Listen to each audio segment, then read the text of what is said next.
The Plotter's Mile, Chapter 14.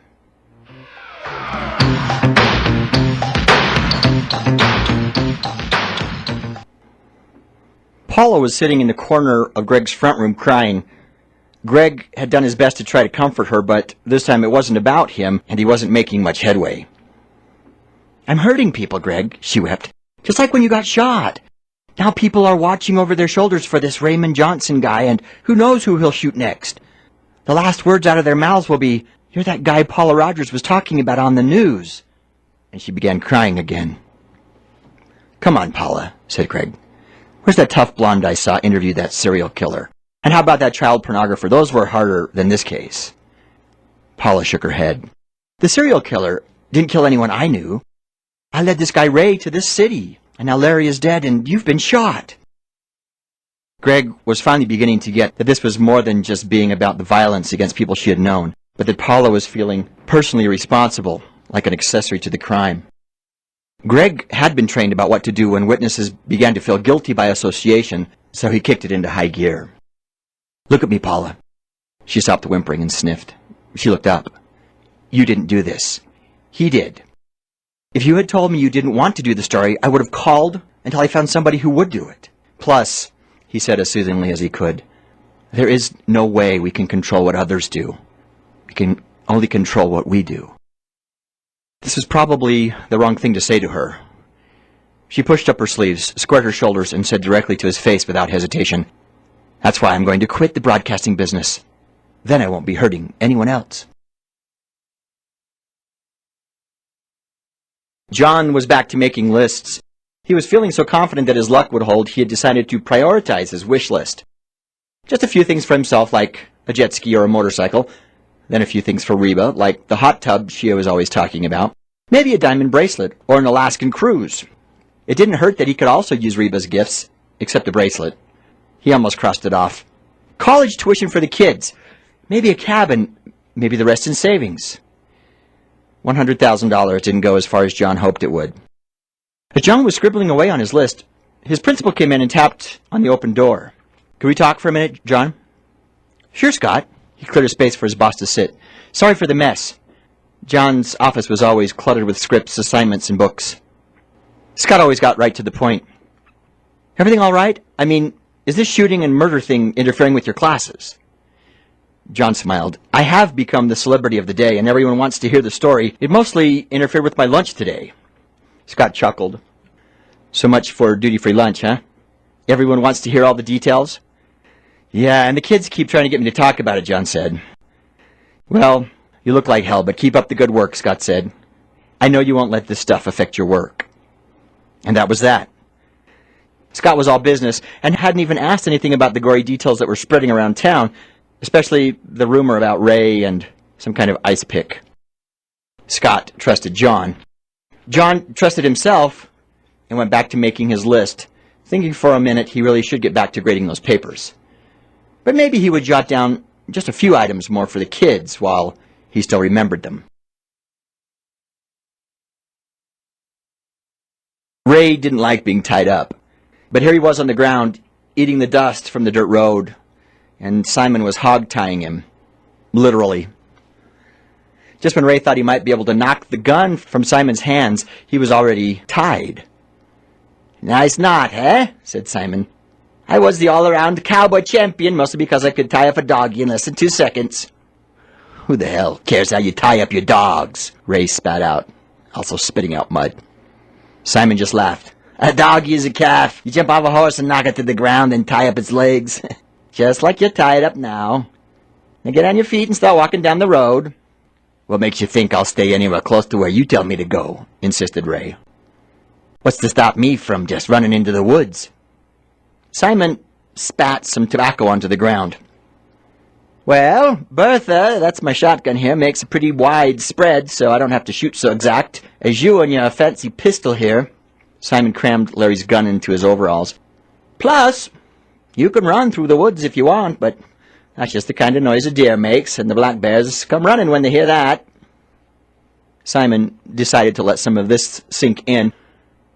Ray decided to be quiet too, but was now looking nervously into the nearby trees. "So, start walking, and I'm going to drive your car behind you," said Simon. "I'll have my gun poked out the window, and yes, I do shoot left-handed. You can stop when you get to my house, about 1 mile, straight ahead." Ray looked back at the old man, who was now sitting behind the wheel, with the barrel resting on the doorframe, pointed straight at Ray.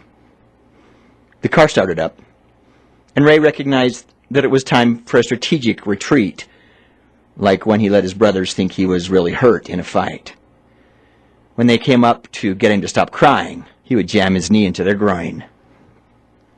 This old farmer would get his own wake-up call soon. Schmitty was thinking out loud, trying to help Greg tie up all the loose ends that didn't make sense. They'd been blindsided by Larry's murder, never anticipating that robbery would turn so deadly. "So the guy gives up his dim-witted friend so he can keep the money," Schmitty said. "Then he makes up a fake bundle to throw under the train, which is found and turned into you." Greg grimaced. "It just doesn't make sense, does it? I mean, why kill Larry for his key and shoot me just to get the last 1,800? Schmitty waited while Greg connected the dots. "Unless he didn't keep the rest of the money," muttered Greg.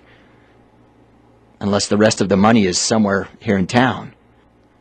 Schmitty was nodding, but still said nothing. Greg's eyes got wide. "John Graham has the rest of the money?" Schmitty finally spoke. "I suspected it the first time you called, but since he's a close friend, I didn't want to alert you to the possibility. But remember, I did tell you to get some surveillance on him." Greg slapped his forehead. "Because you thought Raymond Johnson might connect the dots, too. He would be here in town to get the money from John. He would be here to get it any way he could, including killing one of my friends." Smitty jumped in. "And I think he'll be back soon as he finds out the package is a little light. Is there somewhere we can set up and watch John Graham's house without him knowing it?" This time Greg was nodding. "Well, there's an old house across the street that has been empty for the past year. I can talk to the owner and we can camp out there," Greg said. Then he began shaking his head. "What?" said Schmitty. "I can't believe I didn't see it. Just because it's someone I've known practically my whole life, it's a rookie mistake. I should have seen it," Greg said. "But it wouldn't have made any difference. And if you had known," said Schmitty, "who knows if you would have waited for the bad guy to come to town. The bank might get their money back earlier, but we would have lost Raymond Johnson forever." Raymond Johnson was lost somewhere out in the country. Simon knew where he was going, but following Ray in the car wasn't the same as leading him to the house, so Ray just kept walking, hoping that sometime soon they would get there, and that Ray could kill this stupid bastard and then get back to his money. Simon could guess where Ray's thoughts were turning. "Hell," he thought to himself, "if someone came up and stuck me in the ribs with a gun, hog-tied me, and then made me march up the road, I'd want to kill him too." The old farmer had dealt with plenty of angry animals in his life, including those who hadn't especially wanted to be castrated at that moment. Simon wondered if this guy would scream like those little pigs used to. Then Ray saw the house. The car was slowing behind him, and Ray could tell that Simon was planning on parking out by the front door, which gave him the opportunity to play dumb. He kept walking, and Simon shouted out, "That's far enough. Stay right there." Ray waited to hear the brakes applied, and figuring that stopping the car and shooting at the same time wouldn't be so easy if you were as old as the hills, he ran around the side of the house. A shot rang out just behind him as he turned the corner, and Ray heard Simon curse as buckshot peppered the side of his house. Ray ran into the barn just behind the house and tried quickly to find something to cut the ropes on his wrists. Simon was out of the car just around the corner when he saw Ray go into the barn. "This is getting fun," he thought to himself. But then he remembered the pitchfork, the saw, and other sharp tools he usually kept stored back there in the barn. Ray would want him to run into the barn so he could stab him, he reasoned, so the best thing to do was to wait. The entire barn was visible from the back of the house, and unless this crook ran straight back from the barn, Simon would be able to see him come out. So Simon pulled out the rocker from the back porch and settled in. It was still an hour before it would get dark, and he could always call the police any time he wanted. There was no back door to the barn, and only a small window, and if this youngster wanted to take on old Bertha by running from the front door to the back of the barn, Simon was ready to oblige. But Simon figured he hadn't lived more than 70 years and not learned a trick or two, and learned to be especially patient. He figured Ray would be coming out eventually.